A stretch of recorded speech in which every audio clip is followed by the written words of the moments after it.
how did you get involved with Max and Soulfly? You mentioned word of mouth earlier. I'm going to guess that, you know, you're kind of you're building a reputation now. People are aware of who you are, but don't let me put words in your mouth. Tell me how you got the call from Max. Well, with the Max thing, I remember, you know, the last few years, the one and only Dino, you know, had been jamming with Soulfly and was doing his thing, you know, and I was always, you know, longtime fan of Dino, longtime fan of Max, you know, so I remember going to see them in the last few years, but then I started to see Fear Factory was starting to pick up again and that Dino was going to start being busy, you know, so I remember reaching out to, if I'm not mistaken, it was Gloria. It's been a little bit now, and just saying, hey, you know, I would love to. I have nothing going on. You know, Philip's doing his thing right now. Pantera's getting ready to go do their thing. I know I would love to. You know, I would love to play guitar for you guys. You know, if y'all are looking for somebody, you know, I would just, you know, keep. You know, I love to come jam. And I remember waiting, you know, a little bit, but then eventually, you know, got that call, and it was like, hey, you want to come out to Phoenix where the, you know, the Cavaleras are based out of, and you want to come jam. And you know, I just remember being super ecstatic about it. You know, another, to me, just a dream come true, you know, growing up on, you know, Max and his amazing career of Sepultura and Soulfly, Nail Bomb, and everything in between. You know, the man's done so many amazing songs and riffs. To be able to go and jam with Max, who I've met, you know, a few times, always real cool, always down to earth, but to be able to strap guitars on and be in a room with Max and, you know, jam together was a whole another, you know, ball game of rock and roll, man. And it was just super awesome. And I think I say it all the time, thank the metal gods for, you know, for all the opportunities, but to be here today jamming with Max and crew is just another dream come true, man. You know, there's something really special about you being the go-to guy. I just want to bring that up and make people realize that, like, you're a humble dude. I mean, the times that I've met you, people remember you because you're not that other type of personality that's got a chip on their shoulder or more deserving. Phil Dimmel is the same way. He's very humble and straight, and he's a go-to guy.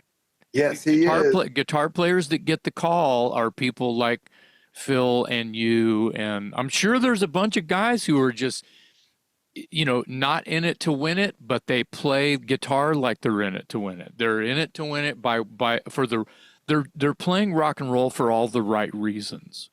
That's the best way to put it. Like, I'm definitely in it to win it, but it's only to get up there and jam my ass off, man. I just want to go up and I want to rock. I just want to go up and have fun and play to my best abilities and bring you my A game, no matter, you know, what the band is, and have fun doing it, man, and always bring a cool vibe, you know. Like Dimebag, you know, he was always just the most laid back, outgoing, fun guy. You know, I never met Dime, just through the video, you know, through the videos. Wow. He seemed like the coolest dude, you know. Yeah, so he was pretty special guy. I just try to bring that vibe, man. Let's just have some fun. Let's rock out and let's thrash, man. Let's have a good time. Yeah, but you also know how to conduct yourself as well as business. Yeah. Like, moving in the right way, knowing when to talk and what to say is half of it. And knowing when not to talk. Same thing. Also part it's of the it same too. thing, man. So how did all this start? I mean, you've got some pretty amazing phone calls, and as you've said, you've had some amazing opportunities, living the dream, basically. Do you remember your first guitar, and how did you acquire your first guitar? And then, who was your first guitar hero growing up? Wow, great question. Sorry. Oh, this is a good question because I could talk about my first guitar player all day. Underrated guitar player. So my first guitar, I still have it. It's here in the room here with me. It's just like an old Fender knockoff pawn shop guitar. but I was 8 years old when I got it. So it was like the guitar that was glowing in the room. You know, it was a beautiful guitar. It's a black and white Fender guitar, and I still have it to this day. And I've been playing guitar since I was 3. My dad has always had an acoustic guitar. So when I was 3 years old, I just remember picking up the guitar and just kind of never put it down. Even if I was just plucking, I would just continually always interested in the guitar. But it wasn't until I was 4, just a year later, when my dad started taking me to rock concerts and I started getting to see real shows, you know, with my own 2 eyes at a 4-year-old level, 5-year-old, 6-year-old, but at 4 years old, seeing it for the first time was a big deal. And my first concert, real quick, was Stevie Wonder, you know, so I got to see Stevie with his band, and I remember it, and it was awesome. But at 4 years old, again, just a few months later, at the awesome Frank Irwin Center, man, which I want to send a little love real quick. Yeah. My pops took me to see David Lee Roth on the Eat 'Em and Smile tour. And I got to see Steve Vai and Greg Bissonette and Billy Sheehan and David, you know, at almost 5, but still 4. And man, Frank Irwin Center for that? Frank Irwin Center. I was at that show. I was there. I was there too. I was there dude. Too. And just didn't Poison open? I don't remember who the opening band was. Poison opened. I think so. Yeah, Poison opened that show. Yeah. That is news to me because that is now going to lead to my first guitar player. My first guitar player that I was obsessed with as a kid, well, always saying in an interview, but I've been asked a couple times, but always will be CC DeVille, man. Wow. I love CC. Even Max, when me and Max had our little, he interviewed me on his show, Max Tracks. He was like, "Who's your first guitar player?" And I remember standing there and I said, CC DeVille. And there it was just like, whoa, really? I was like, man, wow. CC has just always been my guy. And Poison has just always been one of my top 3 favorite bands of all time. You know, wow. I think CC's, you know, underrated guitar player. I agree with that. Yeah, I think that he helped create anything and everything that Poison accomplished because of the way that he played guitar. And I could say the same thing about Motley Crue as well, that Mick Mars is the reason. He's like the coolest guy. I think CC's the coolest guy. Both of those bands, it's the guitar player.